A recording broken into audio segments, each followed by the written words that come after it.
Brilliant. Thanks, Patricia. Let's bring in the Shadow Home Affairs Minister and Coalition campaign spokesperson James Patterson to get a response to all of these issues. Welcome. Thanks for having me, Patricia. Now, the leader, Peter Dutton, and the Shadow Minister, Ted O'Brien, are actually giving what look like to me conflicting accounts of when households will see the full benefit of the gas price reduction. Peter Dutton said this calendar year. Ted O'Brien this morning made it sound like it was well into next year. Can you clarify when we will see a reduction? Patricia, we can't fix the damage that the Labor Party has done to our energy system over the last 3 years just overnight. Australians faced up to 34% increases for household gas and 32% increases for electricity, and that will take time to unwind. But the benefits will start to flow initially as soon as the policy is introduced. We'll be sitting down with the gas companies early on, after we're elected, if we're successful at the election, to make it very clear we expect them to supply the domestic market. We'll introduce the legislation as soon as it can be drafted to drive that gas back into the domestic market, and benefits will start to flow, but they won't all come straight away because in the case of industrial users, for example, some of them sign on to contracts that go for a couple of years. As those contracts expire, they'll be able to negotiate lower prices as a result of our policy. So when you say benefits will start flowing, can you clarify what benefits flowing actually looks like for a household? Like, does that mean by the end of this year you think that you can reduce prices for households? Well, as we've set out in the document that's been released today by Danny Price from Frontier Economics, who's one of the most preeminent energy economists in Australia, who's been commissioned by Labor and Liberal governments alike to do it, we believe that the impact on household electricity prices will be about 3%. But of course, gas is used for many more things than just electricity.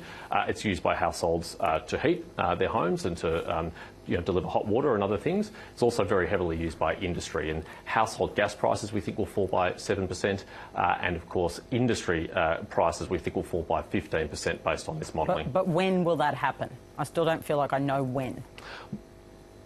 Sure, Patricia, I can't give you the exact start date to the precise day, but as soon as we sit down with gas companies, we'll make it clear to them that we expect them to drive that gas into the domestic market. And what Danny Price and Frontier Economics have said is that that will reduce the wholesale gas price by about 23%. That's the $14 a gigajoule down to $10 a gigajoule figure. And that will have flow-on effects straight away into those contracts. And over time, households will benefit from that, just as industry will benefit from that. And we're not pretending we can flick a switch. We're not pretending we can fix this straight away. We don't have godlike powers. We can't fix it on day one. Labor has done a lot of damage to our energy system, but we'll start to work straight away and the benefits will flow throughout our first term. So people might not see any impact this year. No, I think they will see an impact. I think they will see the opposite of what they've seen on the Labor Party's watch. They won't see their gas prices rising by 34%. That won't happen. Gas prices will be down under us through this policy. Because what we're doing, Patricia, I think it's really important for your viewers to understand, is we're decoupling the Australian gas market on the East Coast from the international market. The reason why that's important is the international market is hugely variable. We saw that with the outbreak in the war in Ukraine. It drove gas prices up spectacularly, and Australian gas prices, which were linked to that international gas price, also went up, and that hurt households and it hurt businesses. We're going to de-link the two. We're going to force that supply into the domestic market, so we have a domestic price of about $10 a gigajoule, which is substantially better than what we have now. So for households, it's like a 3% reduction. That sounds like about $50 a year. This is according to Tony Wood, who's looked at these numbers. So that's like a reduction of like $1 a week. That's not very much, is it? Well, let's cast our mind forward and imagine what would happen if the Albanese government is re-elected, especially if they're re-elected with their coalition partners in the Greens and the Teals. The 34% increase that we've seen over the last 3 years of gas prices on their watch, or the 32% rise in electricity prices, which for some families means up to $1,300 more than Labor promised that they would pay for electricity. Imagine how much more it will increase in their second term if they're successful. What we're saying is that we can bring down prices, and I think many Australians, frankly, would just be happy to know that prices aren't going to rise further, let alone that there could be any potential reduction in prices. You've mocked the idea of like not very much money in the tax cuts, but you think $1 a week in a gas price reduction for a household is enough? Well, Patricia, I'm not sure what else you're suggesting that we do here. I have no other suggestions. I'm just trying to interrogate the idea of what is of benefit to households, because Well, the coalition has suggested that the tax cuts that the government has legislated now are not very appealing, or they won't do very much. But you reckon $1 a week for gas price reductions are appealing?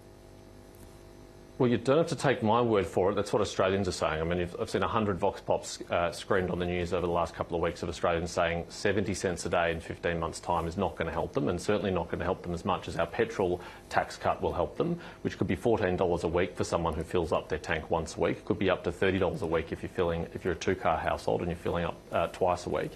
So we've got immediate relief that'll be tangible. It'll be far bigger than Labor's tax cut in terms of petrol tax relief. And then over time, we'll drive lower prices through reduced gas prices, and also by transitioning our energy system into a nuclear-powered, emissions-free energy system, which has been independently costed at 44% cheaper than Labor's policy. So we've got short-term relief with petrol tax, we've got medium-term relief with gas policies, and we've got long-term plan for our energy system, which will make it emissions-free, which will make it reliable, and which will make it affordable. The left-wing think tank, the Australia Institute, left-leaning, it's celebrating the news of what they have really called essentially, you know, an export tax. They say Economics 101 says governments should tax things we want less of. The energy producers' statement today says basically the same thing, that it will lead to less supply. So they're very different groups. They all think less supply will be the outcome here. Isn't that a risk? We don't expect to collect any revenue from the charge that we would put on this, because we expect gas companies to comply with our policy intent, which is to drive 50 to 100 petajoules from that short-term spot market into the domestic Australian market, so we can bring the price down of gas by 23% according to the independent modelling that's been published. And at the same time, we'll facilitate further gas exploration and further gas exports by speeding up the approval time for gas projects, by investing in pipelines to make sure we can get the gas around the country to where it needs to be, and assist the industry to do more exploration for new gas that can be taken advantage of. So they're not in conflict at all, Patricia. We're both going to support the industry to find more gas, to utilise more gas, to export more gas, and we're also going to drive more gas into the domestic market, because we want more supply, both to earn income for Australia and to reduce prices for Australians. What does it feel like, as somebody who's always been on the right of politics, to have the left celebrating this policy like they are today? Well, good policy earns support across the spectrum sometimes, Patricia. I heard your previous guest say that it was a perfect policy. He wasn't sure about our motivations. He said a few other things too. But he said it was a perfect policy. And we'll take that endorsement from wherever it comes, because we're not too concerned about the profitability of Australian gas companies. They're highly profitable. Okay, but we don't mind getting criticism. Is your from policy them. now more interventionist and more economically left-wing than Labor's? I think that's kind of crude terminology, to be honest. I think what our policy is, it's putting Australians first. It's putting Australian gas for Australians before it's exported overseas. And I think that's a reasonable principle, because it's crazy, Patricia, that we're one of the most resource-rich countries in the world, that we have more gas reserves than many other countries in the world, but we export so much gas, and yet gas is unaffordable in our own country. It's driving people out of business. 29,000 businesses have closed over the last 3 years on this government's watch, partly due to higher energy prices, and it's hurting families who are struggling to heat their homes, who are struggling to power their homes. So we're very proud of this policy and very happy to defend it. Let me put this to you then. Ed Husic and others I've heard today suggest that you will crumble when you get the heat from the gas companies, that you won't be able to stare them down. The suggestion actually from the other guest that you mentioned, who said it was a perfect policy, also said that you're funded by the fossil fuel companies, and ultimately, this is his claim, that you won't be able to stare them down if you were to become government. Would you stare them down even if they ran a campaign against you?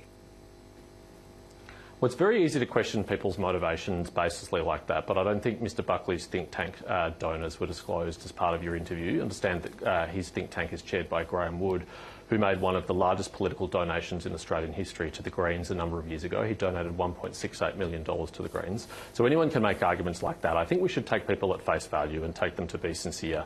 We are absolutely sincere about this policy. We will implement this policy. We are utterly determined to implement this policy, whatever criticism might come from gas companies. The people I'm least worried about in this debate is gas companies. They're extraordinarily profitable companies. They will continue to be very profitable companies, but we need to make sure we have enough gas in the Australian market so that Australians don't suffer from some of the highest prices that they've faced ever before. Just quickly on something that's huge and affects our country enormously, Donald Trump suggested earlier today that pharmaceutical imports to the US, including almost $2 billion from Australia, are likely to be hit with tariffs. What's your response? How would you fight him on this? Well, that would be very concerning if it was true. It would be double down on the wrong policy that the President has adopted with his tariffs so far towards Australia, which are completely unjustified. The President described them as reciprocal tariffs, but we have no tariffs on the United States. We have a great free trade agreement from the United States, and the President's policies are not consistent with that.